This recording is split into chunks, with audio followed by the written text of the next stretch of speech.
Assalamualaikum warahmatullahi wabarakatuh. Innal hamdalillah nahmaduhu wa nasta'inuhu wa nastahdihi wa nastaghfiruh wa natubu ilaihi wa natawakkalu alaihi wa na'udzu billahi min shururi anfusina wa min sayyiati a'malina. Man yahdihillahu fahuwal muhtadi wa man yudlil falan tajida lahu waliyyan mursyida. Asyhadu an la ilaha illallah wahdahu la syarika lah wa anna sayyidana Muhammadan abduhu wa rasuluh. وصفيه من خلقه وحبيبه بلغ الرسالة وأدى الأمانة ونصح الأمة وكشف الغمة وجاهد في الله حق جهاده حتى أتاه اليقين اللهم صل على سيدنا محمد وعلى آله وصحبه وبارك وسلم أما بعد. Muslimin muslimat, sahabat pendengar IKIM yang dirahmati Allah, marilah sama-sama kita rafa'kan kesyukuran kehadrat Allah di atas segala nikmat yang Allah Ta'ala kurniakan kepada kita, terutamanya nikmat iman dan Islam. Dan marilah sama-sama kita bersyukur dengan mentaati segala perintah Allah, melaksanakan segala suruhannya dan menjauhi segala larangannya. Mudah-mudahan Allah Subhanahu wa Ta'ala sentiasa memberikan taufik dan hidayah kepada kita, menerima segala amal ibadah kita, mengampunkan segala dosa, kesalahan dan kesilapan kita. Dan mudah-mudahan Allah golongkan kita dalam kalangan hamba-hambanya yang bersyukur. Muslimin muslimat yang dirahmati Allah, kita berada pada ayat yang ke-75 daripada surah Al-An'am. Allah berfirman, A'udzu billahi minasy syaithanir rajim. Wa kadzalika nuri Ibrahim malakutas samawati wal ardi wa liyakuna minal muqinin. Yang bermaksud, dan demikianlah kami perlihatkan kepada Nabi Ibrahim kebesaran dan kekuasaan kami di langit dan di bumi, dan supaya menjadilah ia daripada orang-orang yang percaya dan dengan sepenuh-penuh yakin. Muslimin muslimat yang dirahmati Allah Subhanahu wa Ta'ala, dalam ayat ini Allah Subhanahu wa Ta'ala menjelaskan beberapa bentuk nikmatnya ke atas Khalilullah, iaitu Nabi Ibrahim AS, dengan firman-Nya, A'udzubillahi minasyaitonir rajim, wa kadzalika nuri Ibrahim malakutas samawati wal ard wa liyakuna minal muqinin.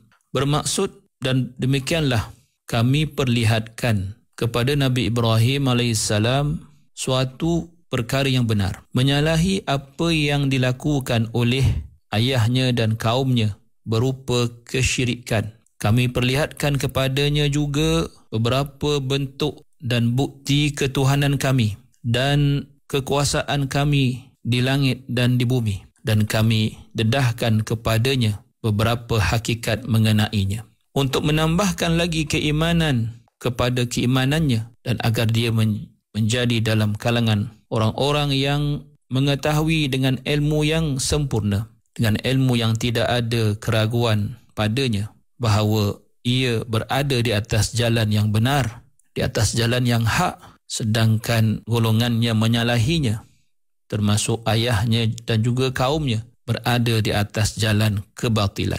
Kalimah nuri di sini iaitu bermaksud kami perlihatkan. Penglihatan yang dimaksudkan di sini ialah pendedahan dan pengetahuan. Maka ia meliputi segala yang dapat dilihat dan juga segala yang dapat difikirkan, yang kesemuanya menjadi bukti dan dalil ke atas kebenaran. Adapun disebut nuri Ibrahim, kalimah nuri dalam sirah al-mudhara'ah ataupun fi'l al-mudhari', kalau diikutkan lebih sesuai jika dikatakan kami telah perlihatkan, adalah bertujuan, iaitu digunakan fi'l al-mudhari' dan tidak digunakan fi'l al-madhi, adalah untuk menunjukkan dan membuktikan bahawa bentuk pengetahuan ataupun makrifah yang diberikan Allah kepada Nabi Ibrahim AS itu sentiasa berulang-ulang, sentiasa baru, dan sentiasa memberikan kefahaman dan hikmah yang baru kepada Nabi Ibrahim AS.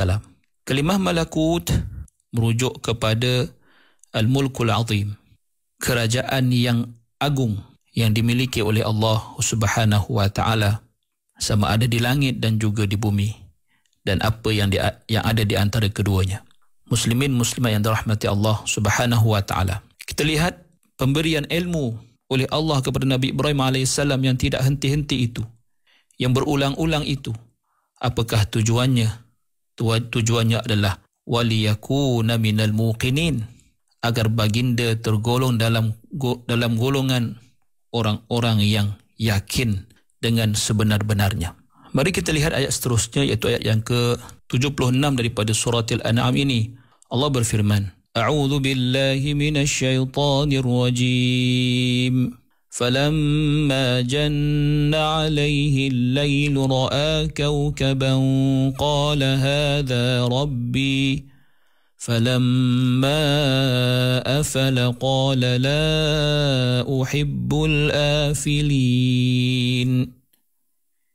Yang bermaksud, maka ketika ia berada pada waktu malam yang gelap, ia melihat sebuah bintang bersinar-sinar. Lalu ia berkata, inikah Tuhanku?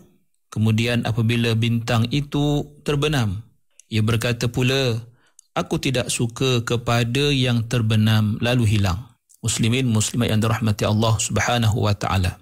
Bermula ayat ini Allah Subhanahu wa taala menjelaskan kepada kita hasil ataupun faedah daripada apa yang Allah Subhanahu wa taala perlihatkan kepada Nabi Ibrahim alaihissalam. Lalu Allah berfirman, فَلَمَّا جَنَّ عَلَيْهِ اللَّيْلُ رَأَى كَوْكَبًا قَالَ هَذَا رَبِّي.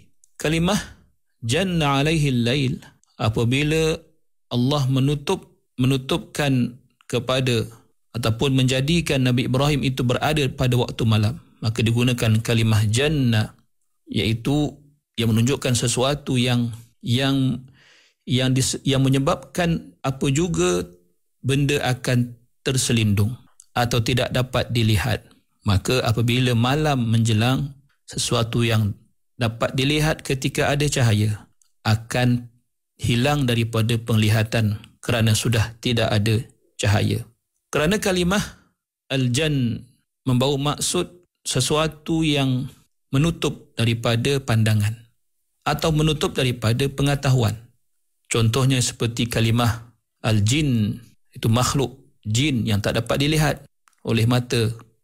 Al-jinnah merujuk kepada jin juga, minal jinnati wan nas. Sementara al-jannah merujuk kepada kebun, iaitu kebun yang tertutup atau dilitupi oleh pokok-pokok.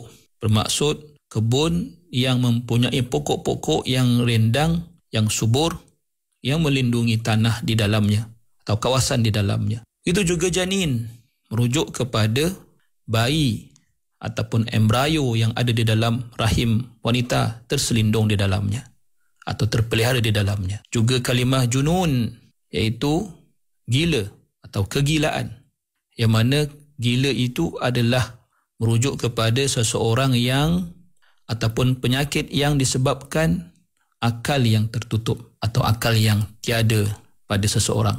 Maka ia bermaksud apabila malam menjelang menutup suasana dengan kegelapan, maka ketika itu Nabi Ibrahim AS dapat melihat bintang. Lalu baginda berkata, inikah Tuhanku? Perlu kita ingat, Nabi Ibrahim bukanlah seorang penyembah bintang, tetapi ia mengatakan dalam ayat ini yang dirakamkan Allah adalah dalam konteks ia berhujah dan berdebat dengan kaumnya. Dan dikatakan juga bahawa kaumnya, termasuk ayahnya juga, selain daripada menyembah berhala, juga menyembah matahari, bulan dan bintang. Maka Nabi Ibrahim ingin mengingatkan mereka atau ingin berhujah dengan mereka mengenai kesalahan yang mereka lakukan dalam beragama. Bermaksud sebelum Nabi Ibrahim berhujah bahawa bintang itu tidak layak untuk dipertuhankan, Nabi Ibrahim membawakan ia sebagai isu perdebatannya apabila melihat bintang muncul di langit ketika gelap malam, untuk menyatakan bahawa Tuhan itu tidak layak untuk sesuatu itu tidak layak untuk dipertuhankan jika ia adalah sesuatu yang berubah, sesuatu yang kadang-kadang ada dan kadang-kadang tiada. Maka itu Nabi Ibrahim mengatakan selepas itu yang Allah rakamkan, falamma afala qala la uhibbul afilin. Maka apabila ia hilang, iaitu apabila bintang itu semakin larut malam, semakin menghilang, maka kata Nabi Ibrahim, qala la uhibbul afilin, aku tidak suka untuk menyembah Tuhan yang berubah-ubah daripada satu tempat ke tempat yang lain, daripada satu keadaan kepada keadaan yang lain, daripada ada wujud kepada hilang. Adakah ini sifat dan ciri Tuhan yang sebenar? Kerana pastinya Tuhan yang sebenar itu hendaklah sentiasa dapat mengawas dan mengawal urusan hamba-hambanya. Maka dengan hujah yang pertama ini, maka pastilah Nabi Ibrahim dapat menjelaskan kepada ayahnya dan kaumnya bahawa bintang yang indah dan cantik itu tetapi akan hilang akhirnya, tidak layak sama sekali untuk dijadikan sebagai sembahan dan dipertuhankan. Muslimin muslimat yang dirahmati Allah Subhanahu wa taala. Maka inilah antara kaedah dan cara Nabi Ibrahim AS berdebat dengan ayahnya dan kaumnya, mendatangkan sesuatu yang menjadi tajuk atau tema perdebatan itu, lalu cuba mengambil hujah daripada pihak lawan, kemudian mematikan hujah itu dengan sesuatu yang tak dapat dinafikan oleh pihak lawan. Maka ini adalah suatu uslub dan cara atau gaya berdebat yang sangat baik dan sebenarnya suatu yang dipimpin oleh wahyu Allah Subhanahu wa taala. Apatah lagi dalam hal dan isu yang serius seperti isu ketuhanan ini. Mudah-mudahan Allah berikan taufik dan hidayah kepada kita. Aqulu qawli hadha wa astaghfirullahal azim li wa lakum. Wassalamu alaikum warahmatullahi wabarakatuh.